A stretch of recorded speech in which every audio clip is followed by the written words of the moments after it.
passionate, very, very strong, smart, and was close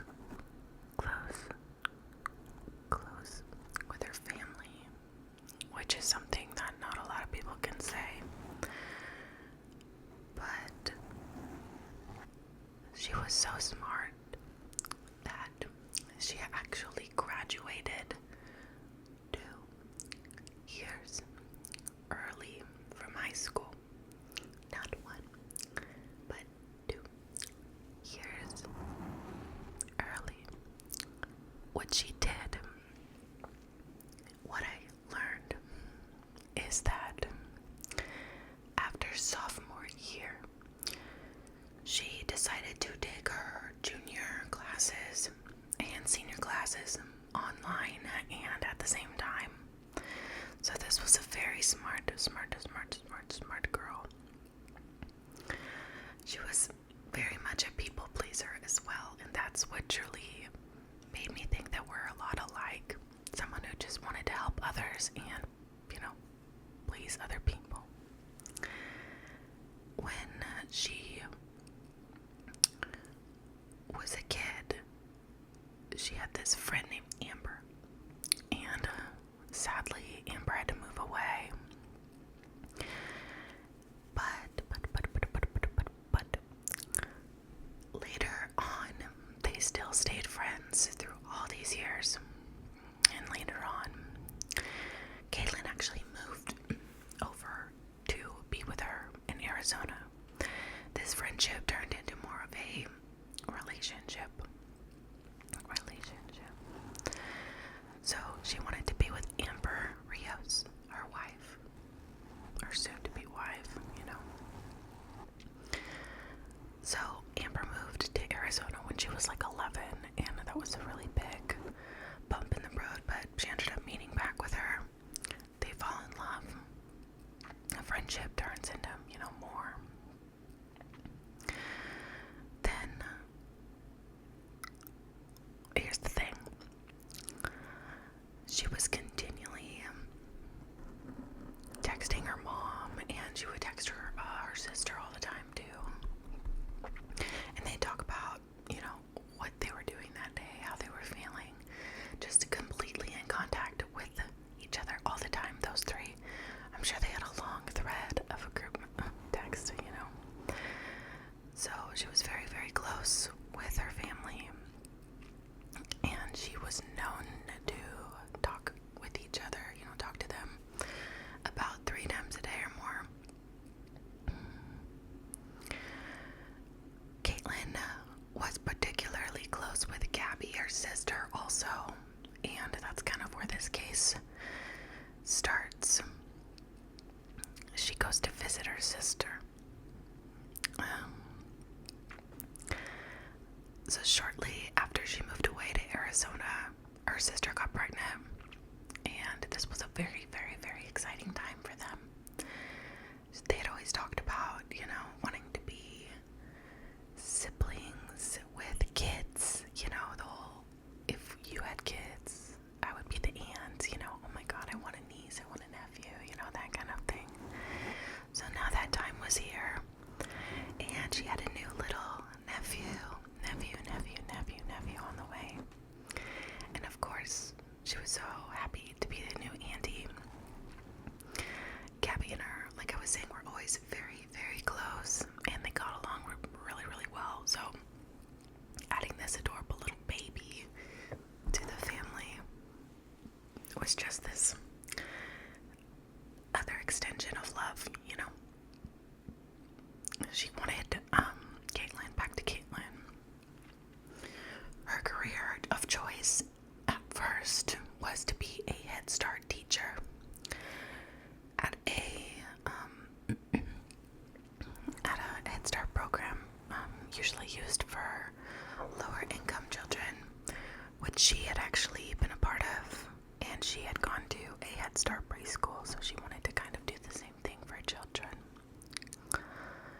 And, all of these things. So this Head Start program it's usually used for youth, like I was saying, in low income areas to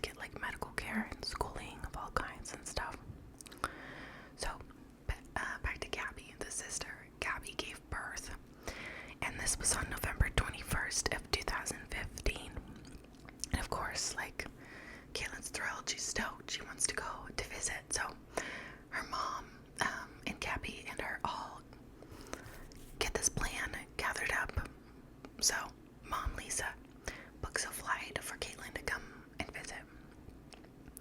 Of course, this is like right away. So she books the flight to Virginia on the 1st of December and her flight home before the 5th of December. And this is because she was actually going to be starting a beauty school degree. And for this degree, she also needed her diploma. So that's another reason why she needed to go visit her mom and her family. She needed to go get her diploma before she could start her beautician degree. So she meets the new baby and they're very, very excited. But she got in pretty late in the afternoon on December 1st. So Katelin's sister, Pamela, and Pamela's husband, as well as Lisa, they all went to go pick her up from the airport. And of course, they all just headed straight over to Gabby's house with the baby. The airport was about an hour away or so. So, if that makes sense.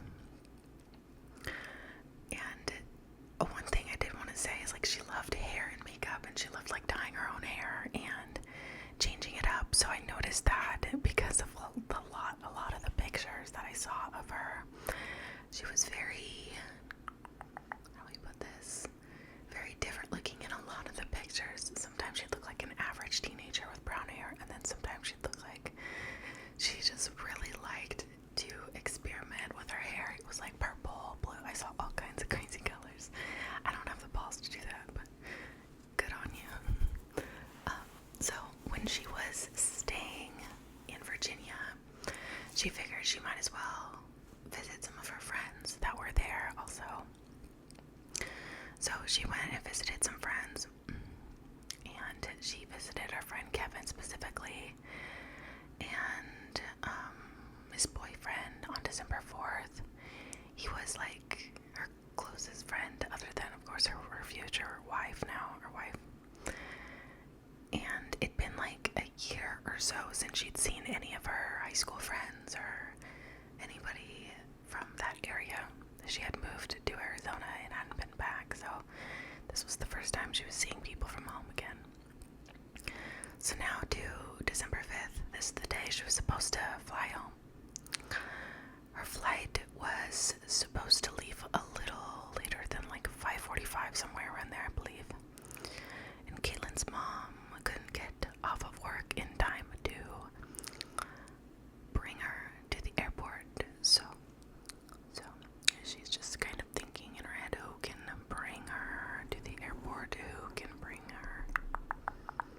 So the last resort she could think of was her husband, ex-husband, actually. So this is Katelin's ex-stepfather, technically, because it wasn't a real dad. But he had been in her life since she was about 7, so he was kind of like the dad, you know. And the only thing they can think was James. That's the only person. So they get a hold of James. And he says, yes, that's fine, I can take her, but the only thing is, I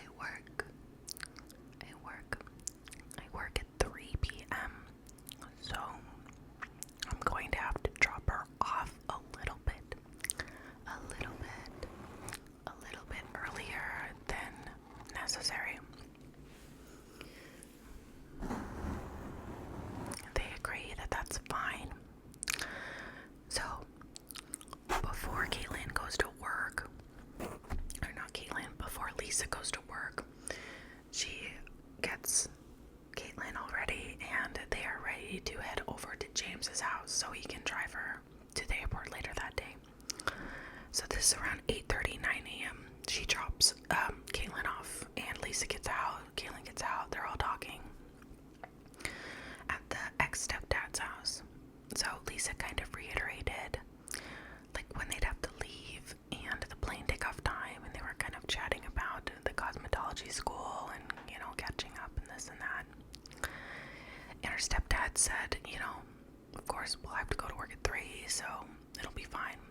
she didn't mind. She was just kind of happy to have a ride there, you know.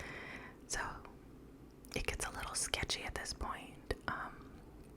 So around 11:52, Katelin had apparently texted her fiance to say that they had a change of plans, and that kind of like freaked her out a little bit. The fiance, she was like, okay, that's kind of weird. And Katelin said that she wasn't going to be able to come home today, and she wouldn't be able to text for a bit. That's what she was texting her. Then later on, James texted Lisa and said that he ended up dropping Katelin off at this bus metro spot, like a few stops before the airport, because apparently she wanted to shop and kill some time before the flight home. But it was all a little weird. A little bit weird. And he said that he ended up dropping Katelin off and that everything was fine. Lisa said, how was traffic? He was like, oh, nothing crazy. And then about 8 minutes later, she gets this text from Katelin. So mom is now receiving a text from her daughter Katelin. And it's saying that her phone was gonna die and she had a low battery. And Lisa said, okay, no problem. Just text me when you're about to, head on board. So later on, Katelin texted her fiance again saying that there was a problem with her flight. Like something was weird with the flight and she's gonna have to get another one. And of course, the fiance and mom, Lisa, they're all texting and they thought it was a little weird, of course. They would make phone calls and Katelin's phone would ring, but they did not get a hold of her. They could not get a hold of her. She also tried to call the airline. Mom, Lisa, she tried calling the airline to see, if there was any information on Katelin's flight being delayed. But the airline said everything was fine. Everything was fine. So the only thing they could do was make an announcement at the airport for Katelin to please, come to the front. We need to talk, this and that. But that brought about nothing. Of course, she now was getting really concerned and called her ex-husband, James. She called James to see if Katelin said anything, sketchy, anything off, anything that could have been kind of a tip-off to him to let him know, something is weird and I'm gonna run away, that there was probably a secret plan, but nothing of that nature was ever said to James. But James, of course, like I was saying, said that he didn't actually drop her off at the airport, so now Lisa's like, what? Oh, goodness. And so he said that she had asked him, like, if that was okay, if I could be dropped off at this little Springfield mall place, and of course he was like, okay, it's fine, like, whatever. And she said that she would catch a bus up to the airport from there, and it kind of made Lisa, the mom, kind of go, what? Like, that's so weird. She doesn't even know this area that well. She barely even knows the metro. The last time she was on it, she was like 6, and I was with her. So they just thought that was not they. Lisa thought it was very weird. But the problem is that Katelin, she didn't even know that this mall existed. So how could she request James to bring her there if she didn't even, they were so far from her hometown that it doesn't even make sense to know that there's this place on the way to the airport. But she had never been there before, and she had never really used the metro like on her own ever. Then Lisa got 2 texts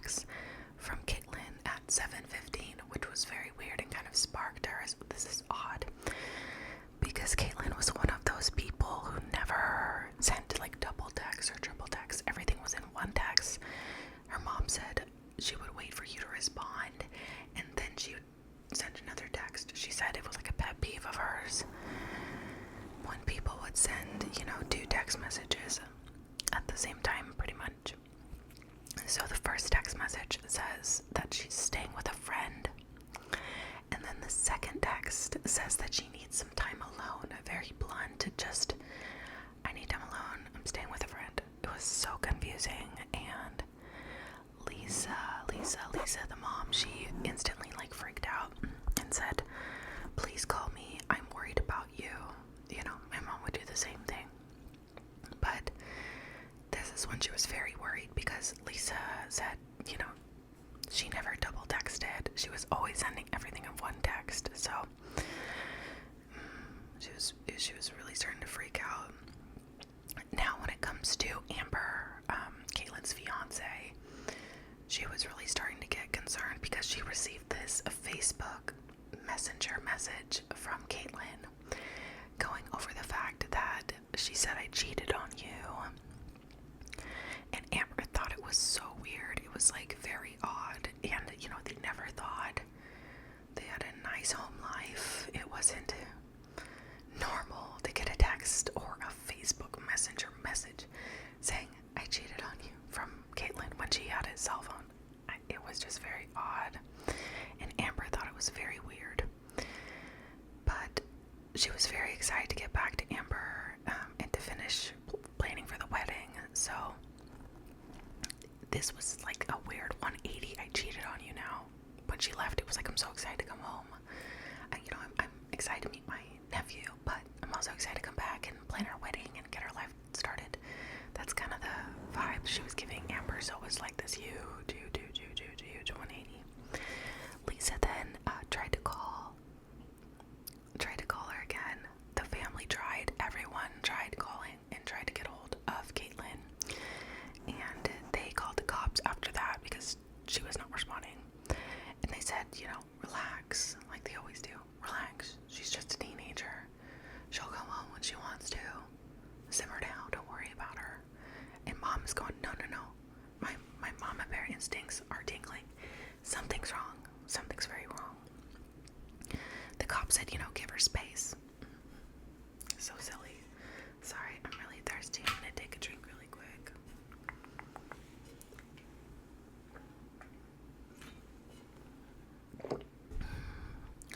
So finally, after so many people had been calling, of course, the phone no longer is ringing when people are calling Katelin. The phone's dead. It's just going straight to voicemail now.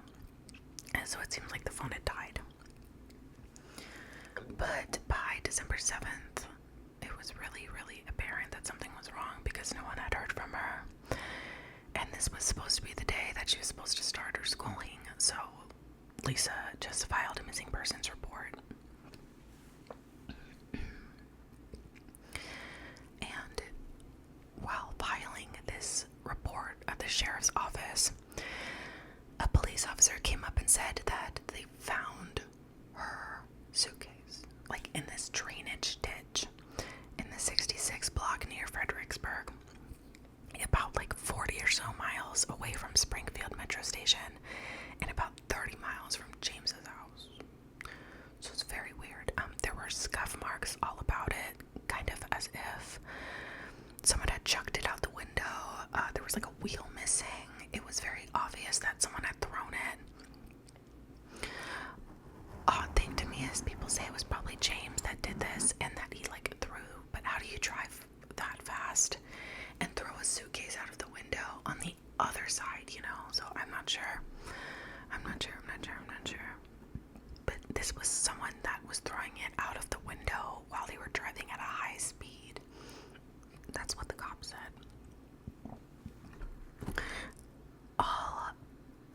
All of her stuff, almost all of it, was like still in it. The suitcase, her ID, her wallet, all of that, her clothes and stuff. Actually, no, her clothes were missing. That's one thing that was missing, and her diploma, but everything else was in there. Kind of packed, like neatly still in there. was really scary timing. Unfortunately, a 20-year-old girl was found nearby, murdered, and they thought that maybe this was Katelin. This girl that ended up being found was named Heather Goodrone, and she was, of course, not Katelin, but even though they had like the same hair color, the same type of tattoos, it was found that this was Heather and not Katelin. So people started to speculate that there was this connection of the two girls going missing, and that maybe there was a serial killer on the loose, but this theory has been completely ruled out because there were no connections at all from Katelin to Heather. Their cases, no connections whatsoever. So the police assume this. So now they're thinking this is really weird. Her wallet's in the suitcase, but she takes her clothes and her diploma. Like, what? Odd. So they start to look around the area of where the suitcase was found, and they searched within like this 30 mile radius of the suitcase. They used helicopters, they used dogs, they used heat sensors, everything. They looked in the creeks, the whole shebang, like everywhere, and they never found anything within that area. So then they decided to check the surveillance footage from the metro station and the airport, and guess what? Katelin was nowhere to be seen. Neither was James, the stepfather. Even though he said that he had dropped her off at the metro, he was never on footage doing so. So his whole story is kind of janky. They didn't show his car, nothing in that area. But apparently the CCTV footage corroborated James' story. Once again, news reporters were saying that there was no indication that James did anything wrong. But 2 days later, the footage corroborated his story. Some reporter, Stephen Tishia, actually tweeted all this stuff out, even though it didn't corroborate. There was no footage. So it's very frustrating when people try to say someone's innocent or someone's guilty when they literally don't know the facts at all. Now, the cops started to look into his cell phone and hers. So they wanted to see like where they were pinging when these texts were coming in and out. And just to see what was going on like at the time of her disappearance. But it definitely didn't cooperate with James' story. So when she texted her mom, Lisa, and said that she was at this mall, her phone was actually pinging around 30 miles away from the mall in the vicinity of James's home. Yes. And it was very weird because it never pinged away, like near the metro station. It was pinging and around James' home.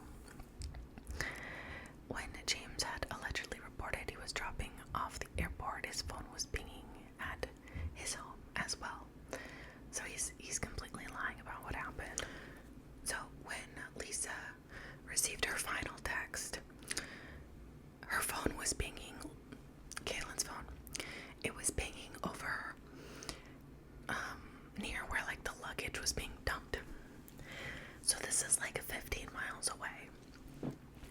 And her phone pinged only near James's house, never anywhere else. So it was like she showed up to James's house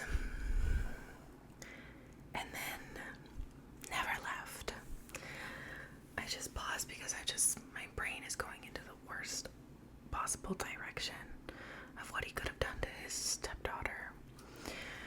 Anyway, he was very helpful and forthcoming, so it was weird for the cops to kind of see that this evidence was leading to him. Except he canceled the polygraph like right before he was scheduled to do it. Called up the cops and said, no, I don't think it's going to be helpful. He flipped, and now he doesn't talk to anybody, won't talk to anybody about the day, the case, anything about Katelin to this day. So the